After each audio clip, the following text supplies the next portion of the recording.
नमस्कार। 7 अक्टूबर 2023 हमास का इजराइल पे हमला, 17 सितंबर 2024 पेजर अटैक और 1 अक्टूबर 2024 ईरान का इजराइल पे 180 मिसाइल से हमला। मिडिल ईस्ट की टेंशंस को स्टार्ट हुए लगभग 1 साल हो चुके हैं, पर यह प्रॉब्लम सॉल्व होने के बजाय और बढ़ती जा रही है।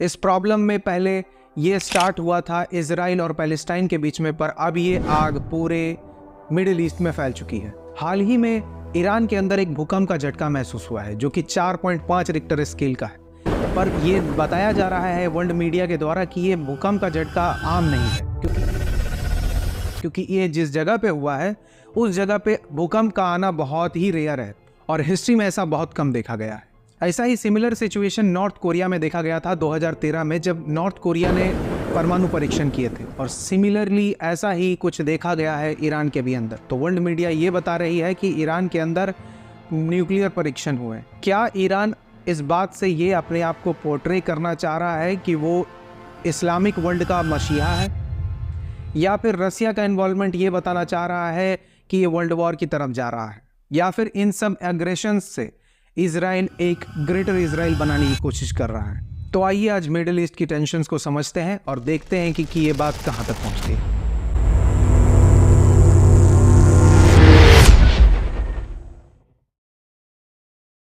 आगे का डिस्कशन स्टार्ट करने से पहले 2-3 चीज़ों का मतलब जान लेते हैं। पहला है एंटीसेमिटिज्म।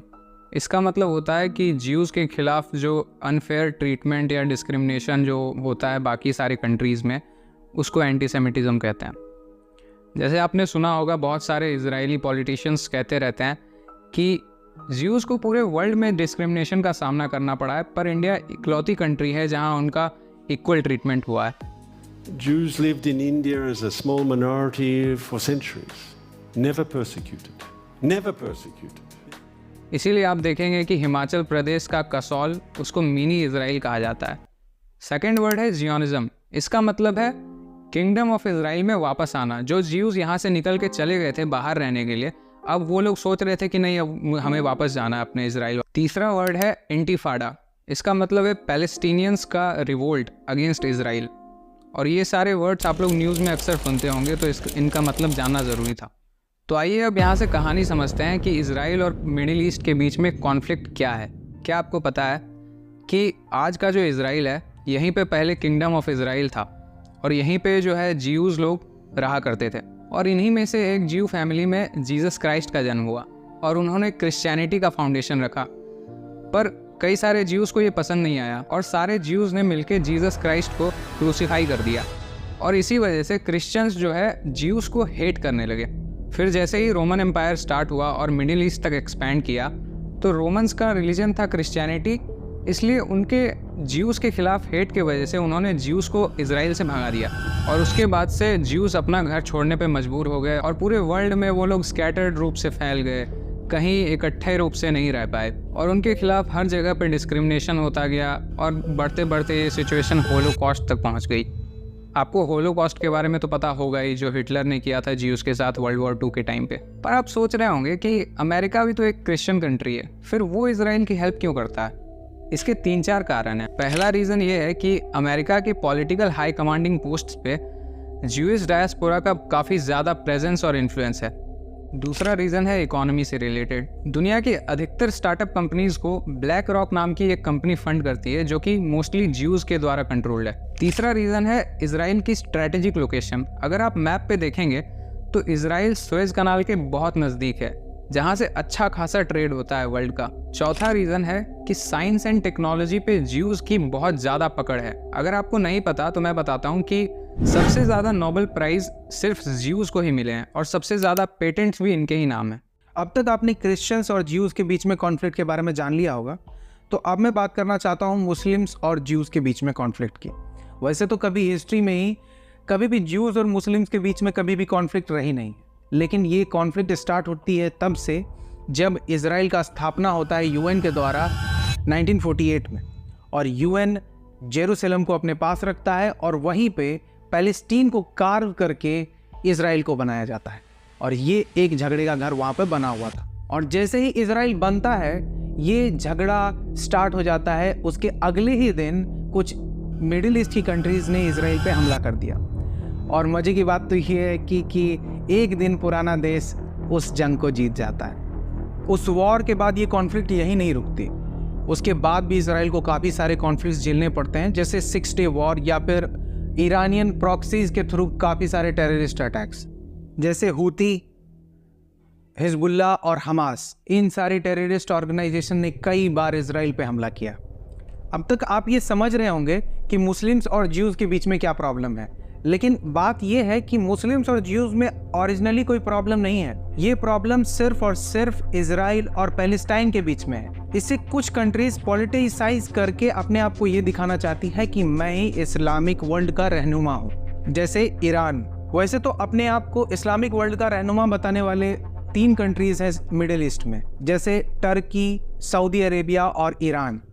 पर टर्की और सऊदी अरेबिया आजकल शांत रहते हैं। सऊदी अरेबिया के मेनली शांत रहने का रीज़न ये है कि बहुत सारे एग्रीमेंट्स यूएसए के साथ, जैसे पेट्रो डॉलर एग्रीमेंट, और जैसे यूएस इंश्योर करता है सऊदी अरेबिया की सिक्योरिटी को, जैसे यूएसए ने F-35 और बहुत सारे सिक्योरिटी इक्विपमेंट्स सऊदी अरेबिया को सप्लाई कर रखे हैं। और वही बात करें अगर टर्की की, तो टर्की खुद ही एक नेटो कंट्री है, तो वो तो अमेरिका के अगेंस्ट जा ही नहीं सकता। और बात रहा है ईरान का, तो सिर्फ वही एक बच जाता है ऐसा पार्टी जो कि अमेरिका के अगेंस्ट में है। वो अमेरिका के अगेंस्ट 1979 से ही है, जब से ईरानियन रेवोल्यूशन हुआ था। ये सब ईरान अपनी प्रॉक्सीज के थ्रू कर रहा है।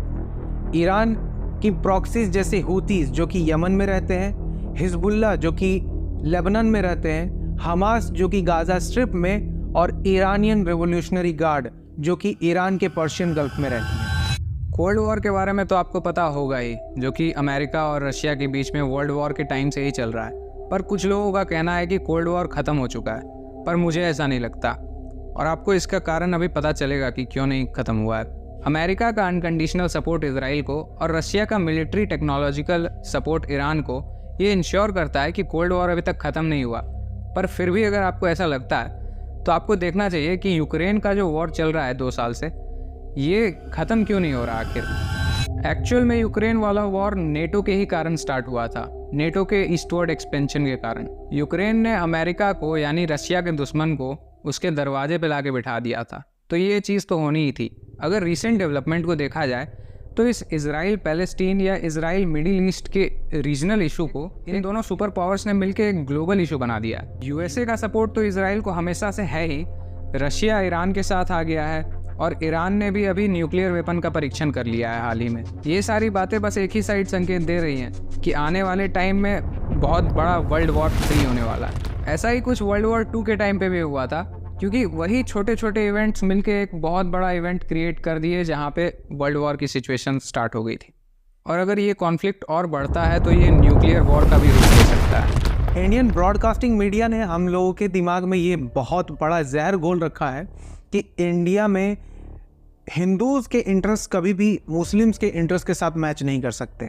यही चीज़ इस कॉन्फ्लिक्ट में भी देखा जा रहा है कि हिंदूज़ हमेशा सपोर्ट करते हैं इजराइल को और वहीं मुस्लिम सपोर्ट करते हैं फ़लस्तीन को या फिर ईरान को। पर ये हमारे फेवर में नहीं है, क्योंकि इंडिया ने दोनों ही जगहों पे अच्छे खासे इन्वेस्टमेंट कर रखे हैं। जैसे बात करें अगर इजराइल की, तो इजराइल के अंदर हाइफा पोर्ट इंडिया इन्वेस्टमेंट से चल रहा है, और ईरान के अंदर चाबहार पोर्ट पे इंडियन इन्वेस्टमेंट है। अगर ये दोनों कंट्रीज़ आपस में लड़ती हैं और इनके बीच अगर न्यूक्लियर वॉर होता है तो हमारे लिए बहुत ज़्यादा नुकसान होगा, हमारे इन्वेस्टमेंट्स डूब जाएंगे। और इतना ही नहीं, हमारे लिए ट्रेड का रास्ता ये दोनों कंट्रीज़ खोलती हैं।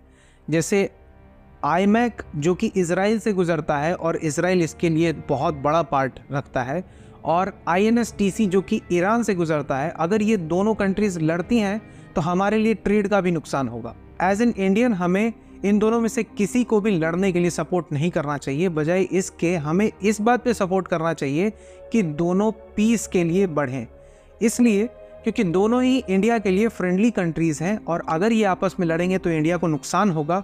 अगर आप थोड़ा भी जियोपॉलिटिक्स को समझते हैं तो आपको इतना पता होगा कि जियोपॉलिटिक्स के अंदर एक सिद्धांत है जो कि ये कहता है कि there are no permanent friends and no permanent enemies, there are only permanent interests. तो इंडिया को अपने इंटरेस्ट के बारे में सोचना चाहिए, बजाय इसके कि रिलीजन के चक्कर में फंस के किसी एक कंट्री को सपोर्ट करने लगे।